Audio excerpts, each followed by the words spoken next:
graduate. He's graduating with a communication arts major. His name is Davidson Mullgardt, and he's an English teacher. Davidson.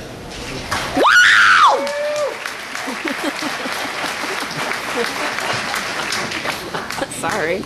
My husband. Give me a minute. You did that. Yeah, that was me. All right. Sorry. Before I begin, I must say that I'm pretty nervous about speaking in front of a crowd like this. I speak in front of classes all the time, but speaking in front of teachers is a whole different ballgame. As teachers, we expect our students to be quiet and hang on our every word, but an audience of teachers is different. They have no qualms about talking while other people are talking. So I have a word of warning for all of you. I have a referral form, and I have a pen. So if any of you get out of line,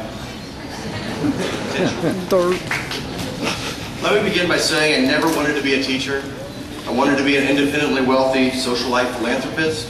But two major problems arose. One is I have no money. Two, there are no universities offering degrees in socialite philanthropy. Instead, I received a bachelor's degree in English, and I minored in theology. It made for great conversation, but theology is not a way to support a family unless you speak several ancient languages fluently. I can hardly speak English. My wife, the great motivator, pointed out the errors inherent in my existing education and insisted that I get a job. So I entered Webster University. Go Gorloks. I had a great time. I took some classes, ate weird stuff out of vending machines, took a terrifying Webster Hall elevator ride, and I graduated with both my state teaching certification and my MNT degree.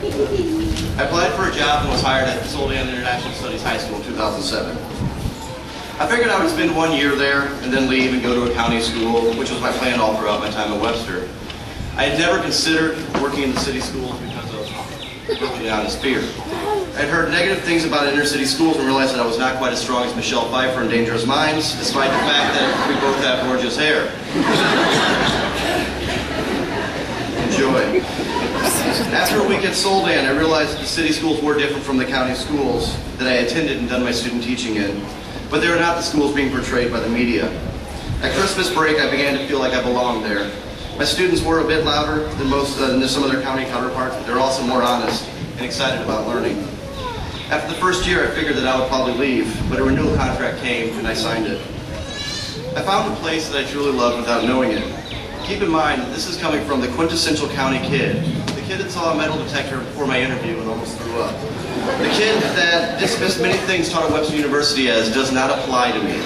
The kid that thought I would never need classroom management, I would never need diversified learning, anything like that.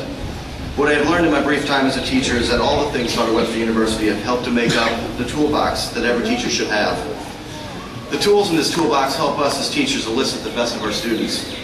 Anatole France, a writer and Nobel Prize winner, said in 1881, "The whole art of teaching is only the art of awakening the natural curiosity of young minds." How do you do this? If you really want to know, I'll sell you the book outside in my car, but before that. But seriously, you need to listen. Listening to students is key. By listening, you know what to say to them. I have learned that listening helps me make references that resonate with students. Listening has also helped me create a positive and safe environment for students. This environment enables students to take risks, which are essential to, as France said, awakening the natural curiosity of young minds. If I could leave you all with one piece of advice, it would be this: to get to know your students. Discover what their hopes and their dreams and interests and hobbies are. Only through this understanding will you truly be able to help them achieve their goals. All in all, I must say that I've been very fortunate to have had such a comprehensive education. So to the faculty of Webster University and the School of Education, I want to thank you for everything you have done to help me.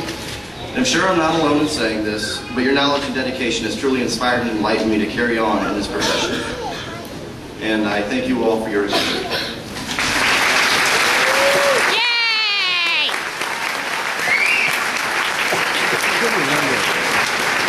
That's my husband. Thank you, Davidson.